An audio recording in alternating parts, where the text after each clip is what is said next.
Édition 10, 10 minutes pour revenir sur les faits saillants de l'actualité, du lundi au vendredi, tous les matins et tous les soirs entre 10h et 10h10 sur la télévision nationale d'Haïti. Mardi 20 février 2024, mesdames, messieurs, bonsoir et bienvenue à cette deuxième sortie d'édition 10.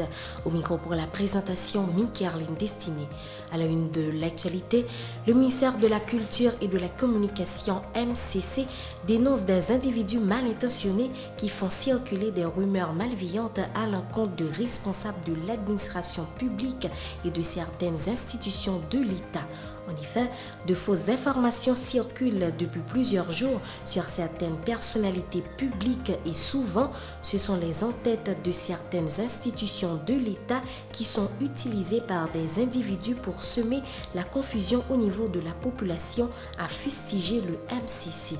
Tout en rappelant à la vigilance et à la lucidité de tout un chacun, il invite les intéressés à vérifier directement toutes les informations jugées utiles sur les comptes des institutions ou en se référant à des médias crédibles.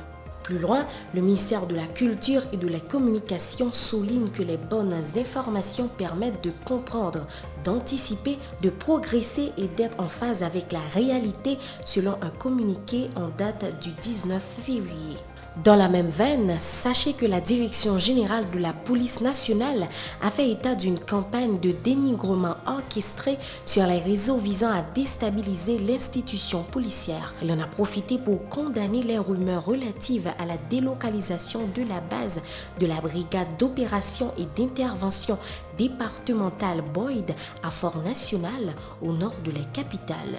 De telles allégations ont provoqué le 19 février une vive tension au sein des résidents du quartier Bel-Air. Les responsables de la PNH, qui appellent la population à la vigilance, l'invitent également à se référer aux canaux de communication de l'institution policière afin de s'informer sur ses activités et les mesures visant à assurer son bon fonctionnement.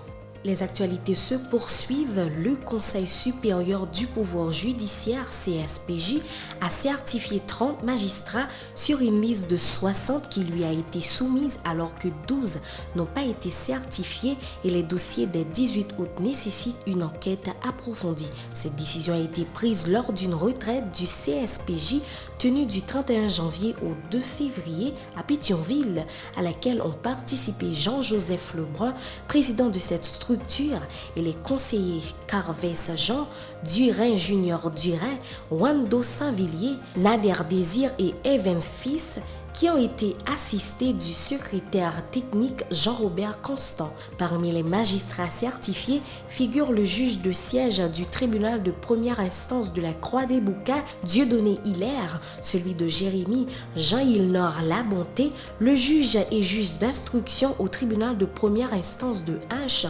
Lost lui, Nicolas Dieudonné Joseph, juge du siège au TPI des Gonaïves, Herman Simon du TPI de H, Marie-Merci Jean-Baptiste, présidente AI de la Cour d'appel de H, Marie-Edvard Jean-Philippe Adam, juge de siège au TPI des Gonaïves et Alexander Dorilas, doyen AI du TPI de Mirbalais. Et parmi les 12 magistrats non certifiés, on peut noter Gérald Exantus, doyen du TPI d'Ecoto, le juge suppléant au tribunal de paix de Cornillon, Placide Duverglas.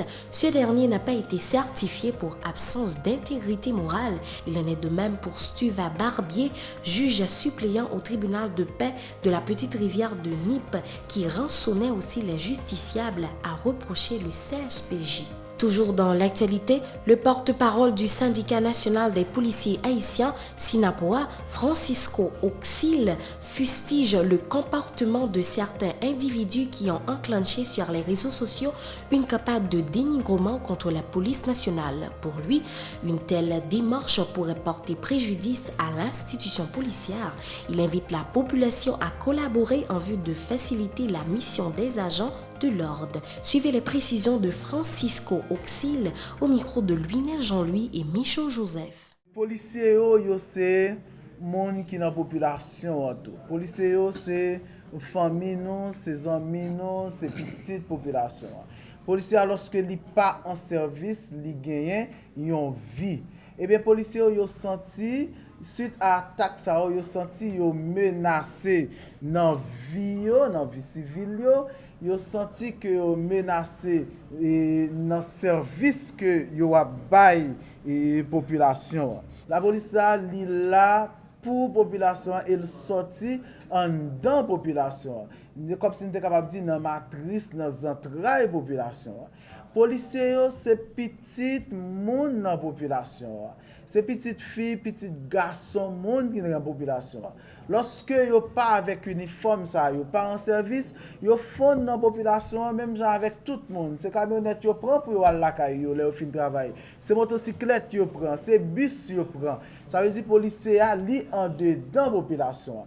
Nous voulons que la population connaisse la police là, li pas ennemi et la police a pas jamais ennemi parce que li là pour li capable et protéger, li là pour li capable bali service. Il y a des gens qui utilisent nom de certains journalistes pour faire des attaques ciblées. Nous joignons ça dans l'enquête que nous menons. Dans l'enquête que nous menons, nous joignons tout gagner des groupes armés, des chefs de gang qui ont propre et monde qui n'en sait qui fait passer pour médias en ligne, qui fait passer pour journalistes pour capable attaquer, pour faire campagne de déstabilisation ça, pour campagne de dénigrement ça contre institution, contre policiers. Nous avons profité tout parler avec policiers nous.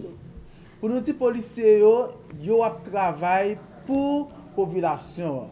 Service y a là c'est population yo a mais yo doit faire travail là dans respect la loi, yo doit faire travail là en policier qui responsable pour que gagner des actions regrettables, des incidents regrettables pas produit ça qui pourrait venir un problème pour institution par rapport à policiers.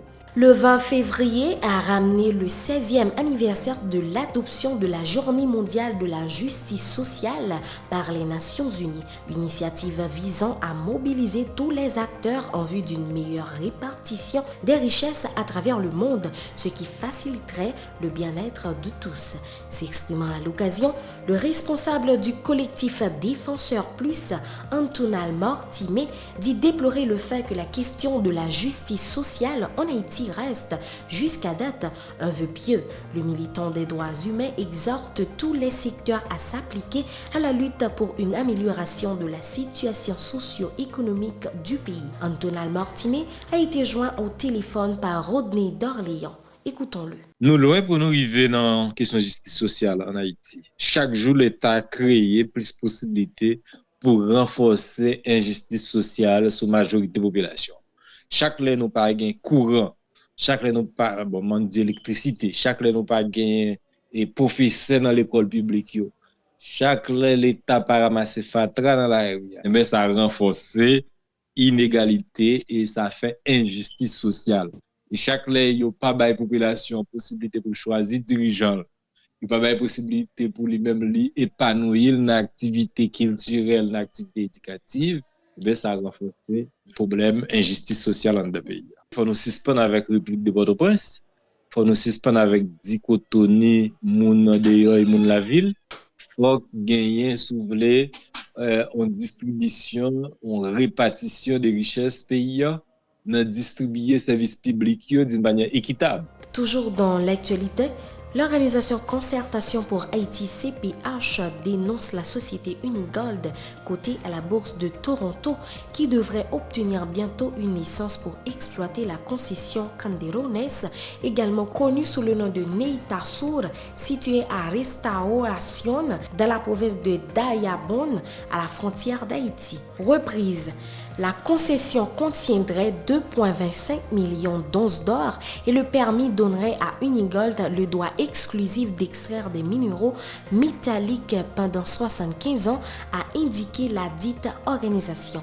La CPH se solidarise avec les organisations locales qui ont exprimé leur inquiétude quant à la pollution des rivières Massac et Ortibonite partagées sur l'île d'Hispaniola par les opérations minières qui utilisent utiliseront du cyanure pour extraire le minerai d'or. Ces deux rivières sont d'importantes sources d'irrigation pour le riz et d'autres cultures essentielles à la sécurité alimentaire d'Haïti, a fait remarquer l'organisation dans un communiqué en date du 19 février.